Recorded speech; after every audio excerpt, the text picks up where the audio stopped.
nuk kam as raketa, ne s'kemi asnjë gërgëzjarë artillerie tash. As toksore, as kundërore. As mitraloza 12.7 nuk kemi më. Shqipëria s'ka asnjë lloj arme për të mbrojtur. Shqipëria është çarmatosur komplet. Ma vjen keq e them, po ta di populli. Kjo nuk ndodhi në 97-ën me hapjen e depove. Kjo ndodhi që në 92-shin. Hapja e depove shkatroi gjithë armët e lehta të këmbësorisë. Kurse mbas 97-s janë shqitur tanket, janë shqitur avionat. Për çfarë viti prisni që ta marr me radhë? Kur filloi skrapi dhe ishte thjesht etja për bërë deri në 97-ën armët janë shqitur. Po. Në 97-ën e mbrapa armët janë artilleria, tanket janë shqitur të gjitha, avionat janë shqitur ose janë bërë skrap. Në ndeset u bën skrap. Bile ne bëm skrap edhe vaporin Vlora dhe e quajt kur ishte Majko kryeminist dhe e quajt gjithë madh shumë.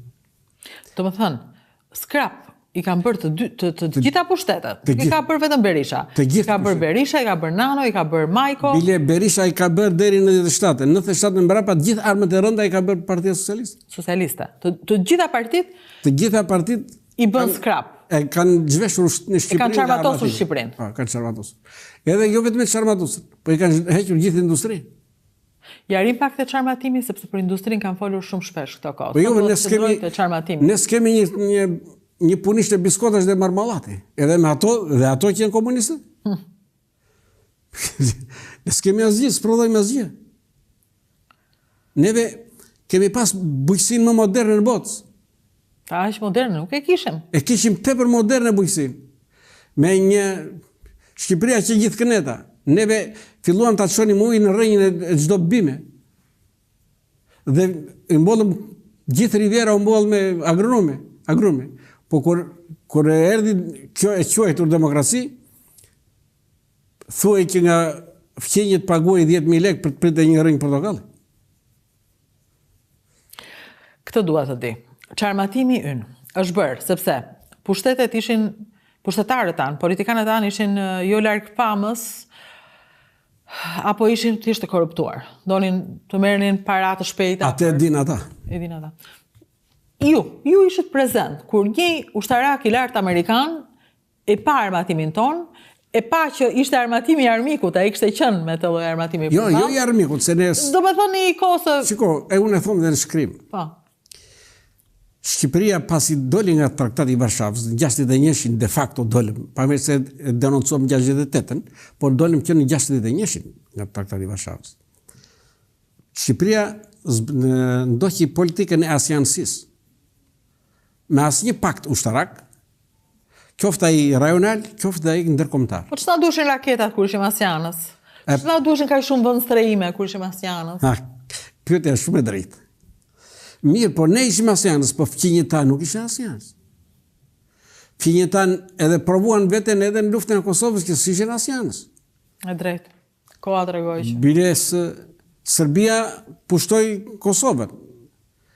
Por kur u futën NATO në luftë, Greqia nuk lejoi të kalonin avionat e NATO-s në sipërfaqen në ajrin e saj për të goditur Serbinë. Dhe sot e ditën Greqia ka pretendime territoriale ndaj Shqipërisë. Ligjin e luftës nuk e kanë hequr. As ligjin e luftës as pretendimet historike. Që nuk janë ngopur duke marrë nga Shqipëria, po duan ta marrin edhe këtë copës që na kanë mbetur. Qëndrojmë edhe pak tek fortifikimet tona, tek vendstrehimet tona, për të kuptuar ajo me cilën ne tallemi ose themi, edhe nuk e njohim, nuk e kemi iden, themi që si mund të mbyllej ky vend me bunker. Nga çfarë do të mbronte ai bunkeri? Kush do vinte këtu për shembull? Ku duhet të rije këtu që të mbronin? Shiko tash. Se tani kemi plera, s'kemi bunker. Të gjithë armiqtë tan, të dikurshëm, kishin armatim të sofistikuar dhe aviacion, raketa dhe armë atomike. Dhe armët atomike qysh në futi viteve 90 u futën edhe në predhet e artillerisë, bomat atomike, në predhet e artillerisë. Dhe i vetmi armë që kishte Shqipëria për të mbrojtur nga arma atomike është ky bunkeri. Po kush do futen përpara këtu? Sa më fale, po nuk e kuptoj. Neve kishim strehime të gjitha pallatet që ndërtoheshin ishin me strehim poshtë. Sot janë për makina, me parkim, atëherë ishin për të futur njerëzit. Gjithë industria e luftës, gjithë industria ushqimore dhe ushtarake u futën për tunele.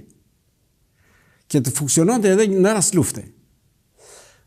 Strehimi të popullsisë, strehimi i spitaleve, kishim të gjithë korpset e Shqipërisë kishin spitale në toksore të pajisura me të gjitha pajisjet, po të pashfrytzuar. Ishin menjëherë nëse fillonte lufta, gjithë mjekët kalonin në spitale në toksore. Dhe gjithë popullsia kalonte në strehim. Por neve ishim popullshtar, ne nxirrim rreth 600.000 ushtar në rast lufte.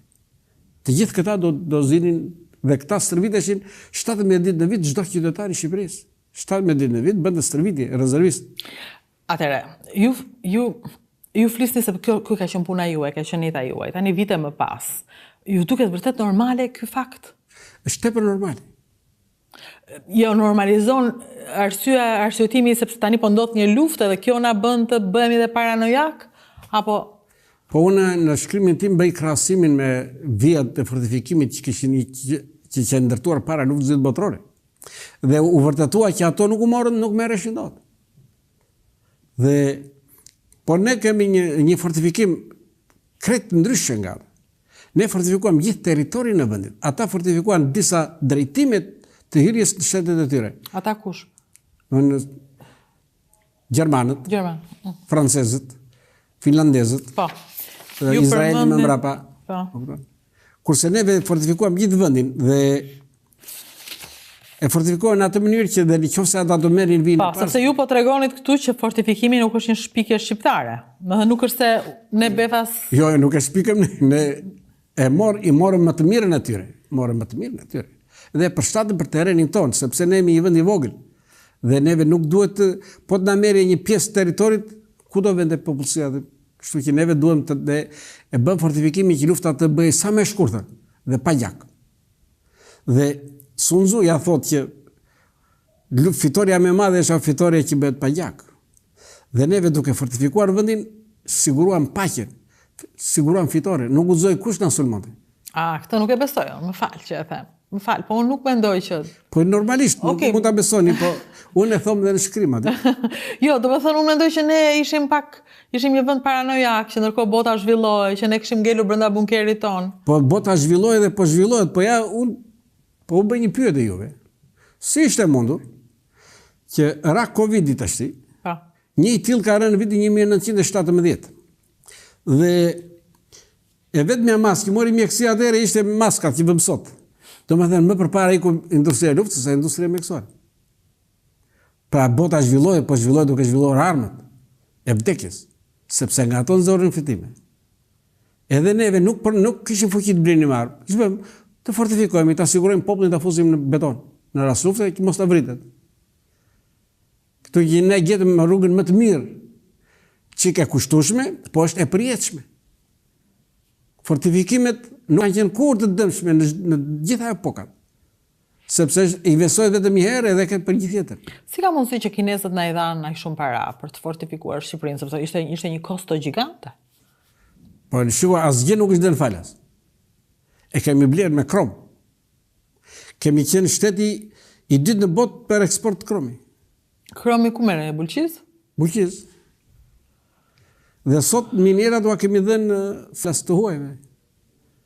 I marrin ata shfrytëzojnë. Neve nga kromi nxirrin flori. Tash atë krom kush e merr dhe kush e nxjerr përgjigjen e floririt që ka kromi? U thash pak më parë. Pema që ka kokra goditet me gur, jo pema që s'ka kokra. Ke parë ndonjë fëmijë të godasin plepin me gur, ja.